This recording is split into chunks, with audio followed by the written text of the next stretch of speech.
নাইকা থেকে কিছু পার্সেল এসেছিল, তো চলো তোমাদের সাথে আনবক্সিং করা যাক। হাই এভরিওয়ান, আমি প্রিয়াঙ্কা, আপনাদের সকলকে আমার একটা নতুন মিনি ব্লগে স্বাগত জানাচ্ছি। আপনারা যারা প্রথমবার এসেছেন আমার চ্যানেলে, আপনাদেরকে রিকোয়েস্ট রইল আমার চ্যানেলটা সাবস্ক্রাইব করার জন্য। পাশে যে বেল আইকনটা আছে ওটাও প্রেস করবেন, যাতে সবার প্রথমে আপনাদের কাছে ভিডিও নোটিফিকেশনটা পৌঁছায়।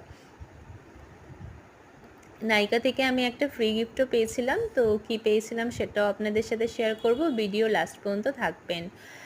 এটা হচ্ছে ডট অ্যান্ড কির আই রোল অন ইনসাইড কসমেটিক্সের একটা নেল পলিশ, আর এটা হচ্ছে লিপ অ্যান্ড চিক ক্রিম।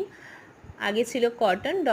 এটা হচ্ছে লোটাস, আর ডট অ্যান্ড কির দুটোই ফেস ওয়াশ। এটা আমার জন্য, আমার স্কিনের জন্য শ্যুট করেছে, এটাই আমি ব্যবহার করি। ডট অ্যান্ড কির একটা হচ্ছে ময়শ্চারাইজার এটা, আর এটা হচ্ছে নাইট ক্রিম, আর যেটা আমি ফ্রি গিফট পেয়েছিলাম সেটা হচ্ছে আই রোল অনটা।